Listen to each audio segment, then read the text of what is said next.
Hallo Freunde und recht herzlich willkommen zu einem neuen Projekt. Metal Gear Solid 3 Snake Eater.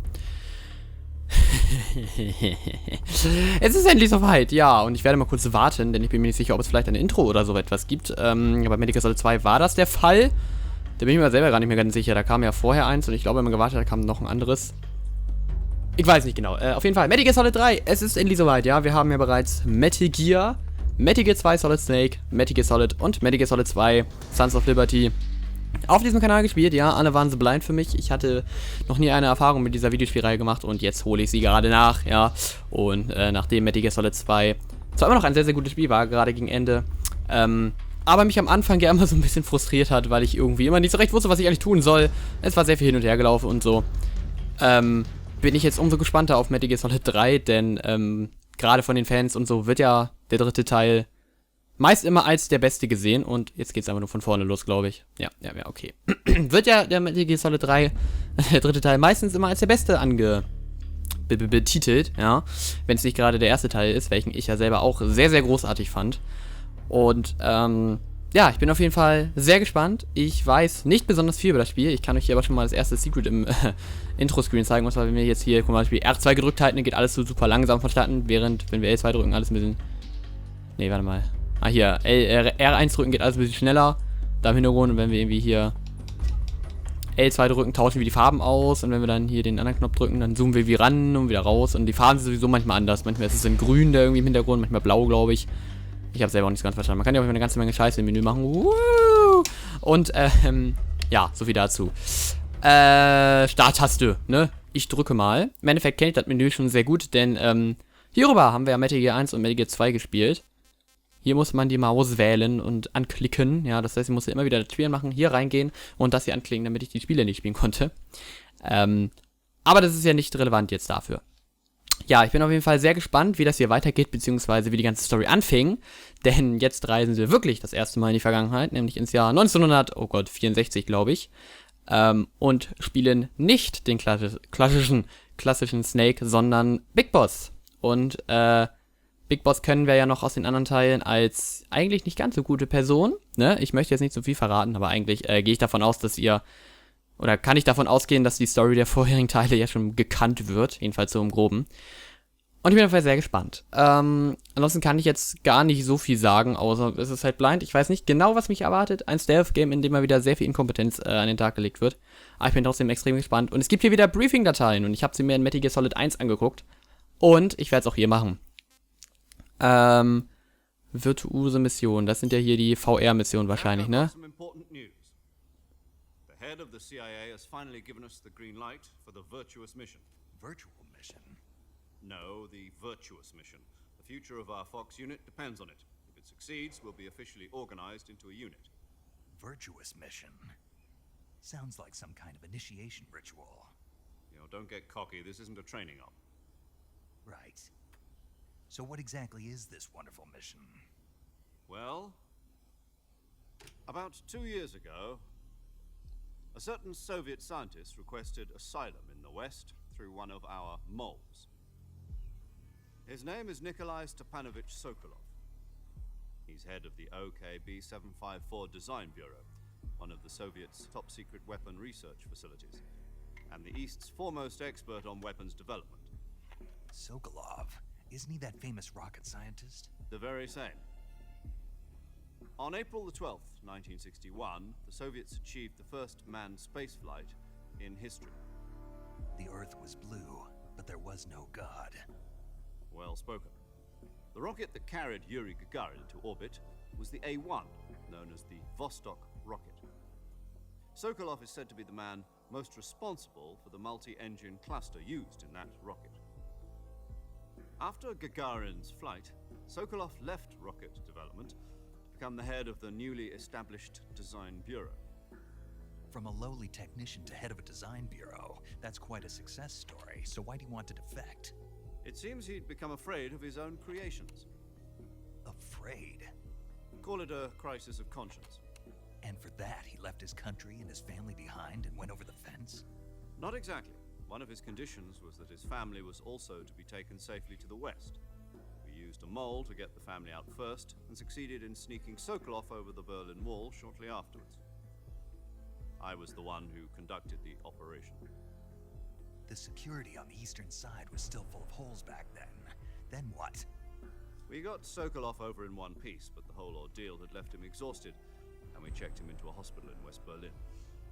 It took him 2 weeks and more than 600 miles to get from the research facility in the Soviet Union to Berlin. He was in no condition to say anything coherent. And it was only a week later that we had something much bigger on our hands. The Cuban Missile Crisis. October the 16th, 1962, President Kennedy received word that the Soviets were in the process of deploying intermediate-range ballistic missiles in Cuba. The President demanded that the Soviets dismantle and remove the missiles. At the same time, he announced a naval blockade to prevent further missile shipments from reaching Cuba. But the Soviets didn't back down, instead placing their armed forces on secondary alert. Soviet transport ships carrying missiles continued on course towards Cuba. US and Soviet forces went on alert for an all-out nuclear war. Frantic negotiations were conducted through the UN's Emergency Security Council and unofficial channels to end the hair-trigger standoff. Finally, on October the 28th, the Soviet Union agreed to remove its missiles from Cuba, and so the world avoided a nuclear holocaust. But in order to get the Soviets to pull their missiles out, we had to make a deal. You mean the one where the US agreed to remove its IRBMs from Turkey? No. The Jupiter IRBMs deployed in Turkey were obsolete, and we were going to get rid of them anyway. They had no strategic value whatsoever to either the US or the Russians. The Turkey deal was a ruse, a cover story that was fed to the other intelligence agencies around the world. So what did the Russians really want? Sokolov. They wanted us to return Sokolov. You mean the Soviets pulled out of Cuba just to get their hands on Sokolov? That's right. What the hell was he working on? At the time, we had no idea. We were running out of time. It was either give up Sokolov or risk full-scale nuclear war. In the end, we had no choice. President Kennedy gave in to Khrushchev's demand. The next day, I got Sokolov out of the hospital, handing him over to agents on the eastern side. Sokolov kept on screaming, "Save me," until he disappeared from my sight. Then a month ago, we received some new information from one of our moles. About Sokolov? Yes. He was taken back to the research facility and forced to continue working on the weapon in question under KGB supervision. What's more, it's on the verge of completion. So what kind of weapon is it? Something to do with space rockets? No, missiles. Same technology. I guess you're right. We don't know the details, but it appears to be a new kind of nuclear device. For half a year now, the Soviets have been conducting frequent nuclear tests at Semipalatinsk. Something to do with the weapon, I assume. We're talking about a secret weapon so big that Khrushchev was ready to pull out of Cuba to get it back. Is Sokolov still in the facility? No. According to our intelligence, he's in Selinoyarsk, a place in the mountains about 3 miles to the west that's known as the Virgin Cliffs. The Virgin Cliffs. Nice name for a virtuous mission. They moved him there just recently. Why? Apparently, they're conducting a field test of the weapon, but it's our best chance to get him back. This mission would never have been possible if he was still in the research facility. This is our last chance. Sokolov must have known that too when he contacted us. Okay, war wohl doch relevant. Okay.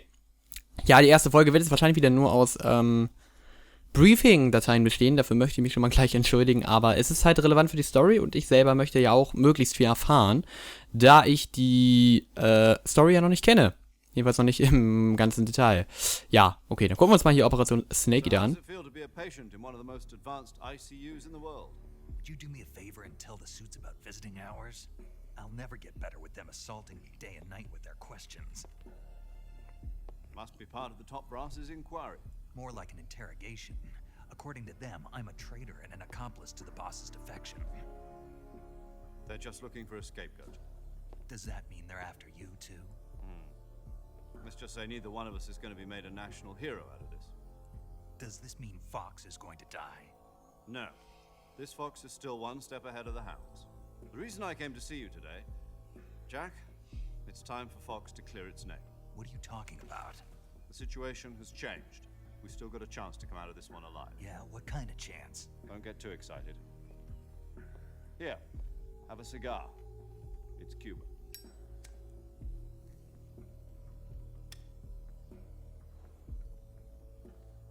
This morning, I had a meeting with the CIA. They decided when they're going to execute us? No. Something even bigger. Yesterday, the White House received an unexpected call. President Johnson? Yes, I hear you, Mr. Chairman. It was a hotline call from Khrushchev to President Johnson. From the head of the Soviet Union? That's right. A few days ago, one of our country's main design bureaus, OKB 754, was destroyed in a nuclear explosion. At about the same time, our anti-aircraft radar picked up a signature that appeared to come from one of your military aircraft. Does any of this sound familiar to you? In retaliation, I have placed our armed forces on secondary alert. Depending on your response, I may be left with no choice but to order the military to maximum alert and unleash Armageddon. With the help of your predecessor, I was able to survive the Cuban incident. But my power is not as great as it once was. If I am to survive this crisis, I must have your full cooperation. I should have contacted you myself. Did you know that one of our soldiers defected to your country a week ago? No. So you haven't heard then. The man who arranged the defection was a GRU colonel by the name of Yevgeny Borosovich Volgin. Volgin, of the Brezhnev faction. Go on. Who is the soldier? Her name is the Boss. She's a living legend. During World War II, she was the one who led us to victory in that war. In Russia, you know her as Voyevoda. You mean the boss? The mother of your special forces? Yes, that's the one. And she took 2 miniature nuclear shells along with her. The boss took 2 miniature nuclear shells. I'm afraid so. I believe they were a gift for her new hosts. The Davy Crockett Atomic Battle Group delivery system was completed 2 years ago. Serious problems were found with the launcher's range and precision. Although they were mass-produced, they've never been deployed in battle. But Sokolov's research facility was completely wiped out. The whole area is polluted. I can only offer you my deepest condolences over this terrible tragedy. So, the boss, with Colonel Volgin's help, stole 2 experimental nuclear shells and took them with her as gift when she defected. Then, shortly thereafter, Sokolov's design lab, a top-secret military research facility, was destroyed by one of these weapons. Am I right so far? Yes, that's correct. And the American government denies any involvement in the affair. Is that right as well? That's correct. We were not involved in any way. Then what was a U.S. military aircraft doing on our radar screen? It was clearly in violation of our airspace. And yet you say it was not acting under your orders. That's correct. You expect me to believe that this was all the work of a single soldier? I don't know what else to tell you. The army insists that this is all a ploy on your part. I've said it once and I'll say it again. Our government had nothing to do with it. And I would like dearly to believe you. However, I'm afraid my power over the military has weakened since the Cuban incident. I will need some kind of proof that this was not the action of the American government. You have 1 week. You must catch the boss yourselves and recover the remaining nuclear device. Then you must find some way to prove your innocence. Prove our innocence. Yes, preferably something painful. Prove to me that this is not merely another one of your tricks. The boss should be close to Colonel Volgin. How about a little co-action? I would not expect too much if I were you. The political situation here is unstable. And Colonel Volgin is a member of the Brezhnev faction, which seeks to topple my government. 1 week. You have only 1 week. And if it is not too much to ask, do something about Volgin as well. What is that supposed to mean? Nothing. It means nothing. Call it a modest gentleman's agreement to ensure our continued relationship. What if we can't prove our innocence? Then I will be unable to restrain the military. I will be ousted, and they will seek their revenge. A nuclear attack on the United States? I leave the disposal of this situation entirely to your discretion, Mr. President. Disposal. If you fail, it will mean the beginning of a new world war.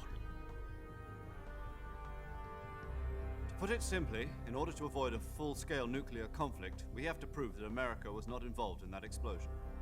And eliminating the boss ourselves will prove America's innocence? Right.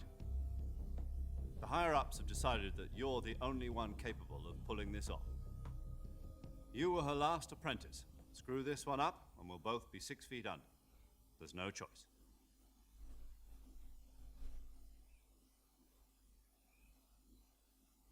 Okay. Ich hatte ja schon die Angst, dass hier neue Dialogoptionen noch freigeschaltet werden, aber da habe ich ja nochmal Glück gehabt. Ja. Gut, dann haben wir schon mal die grundlegende Story. Ja, wir müssen hier beweisen, dass Amerika nicht daran schuld ist, Hust, Hust, indem wir The Boss töten. Das ist natürlich wieder eine interessante Geschichte.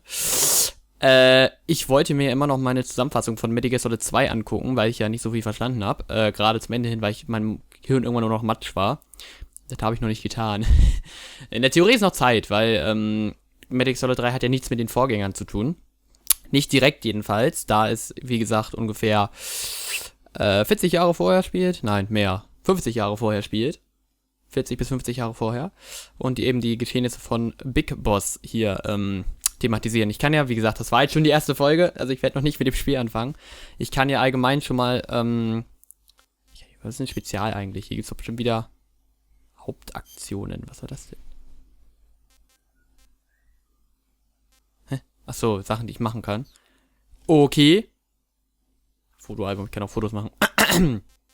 Ja gut, das ist jetzt aber alles hier nicht von Belangen. Also ich sollte vielleicht mal gucken, ob Untertitel ein sind. Ja, weil das war ja irgendwie letztes Mal so super merkwürdig, ne? Third Person, okay. Hä? Letterbox. Naja, auf jeden Fall, ja. Hunde bellen gerade. Haben sie mir auch schon getan. Ich hoffe, das ist jetzt nicht allzu störend gerade. Auf jeden Fall. Was wollte ich gerade? Ich wollte doch gerade auf irgendwas zurückkommen. Achso, Big Boss spielen wir hier. Bekannter, wie gesagt, die Vorgänger haben wir schon gespielt, von daher darf ich jetzt einfach mal spoilern. Der Vater sozusagen von Solid Snake, beziehungsweise der Klonvater, wenn man so will. Daraus sind ja Solid, Liquid und Solidus Snake entstanden, die wir ja schon in den Vorgängern des Öfteren besiegt haben. Solidus dürfte wenigstens definitiv tot sein. Liquid legt ja immer noch in Form eines Arms weiter in Revolver Ocelot.